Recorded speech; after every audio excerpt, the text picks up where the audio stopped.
Céline brille dans les 12 coups de midi depuis le 14 mars dernier. Rien d'étonnant quand on s'intéresse de plus près au parcours télévisuel de la panificatrice de la SNCF.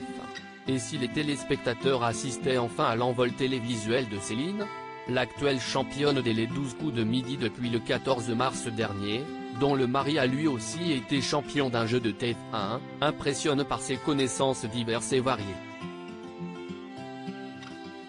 Elle est désormais détentrice d'une cagnotte globale élevée de 48 800 € de gains et de cadeaux dans le jeu de TF1. Un plein potentiel qu'elle arrive enfin à exploiter dans l'émission de Jean-Luc Reichmann, même si elle n'a pas encore reconnu la personnalité qui se cache derrière l'étoile mystérieuse, elle qui avait été un peu plus discrète dans les nombreux autres programmes auxquels elle a participé. Pour Télé Loisirs, elle a accepté de se confier à propos de son appétence pour les jeux télévisés. Les 12 coups de midi, Céline est une véritable férue de jeux télévisés. Son aisance naturelle sur le plateau des 12 coups de midi laissait présager une certaine expérience des enregistrements. Même si elle utilise sa pratique du théâtre pour l'expliquer, son passif dans de nombreuses autres émissions peuvent aussi expliciter son assurance.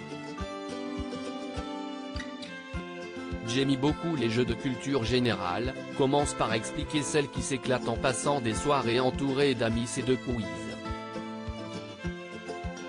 Elle cite ensuite les nombreuses émissions où elle a déjà figuré, Slam, Tout le monde a son mot à dire, Question pour un champion, Motus et Harry.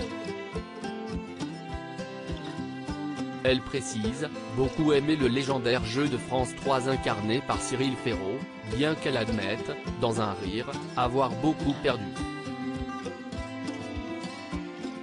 Céline, maître de midi dans le jeu de Jean-Luc Reichmann, il ne suffit pas d'avoir de bonnes connaissances pour briller. Si certains peuvent penser que son passif dans tous ces jeux télévisés peut lui permettre d'aborder les tournages de l'émission de TF1 avec confiance et de façon plus légère, il n'est rien.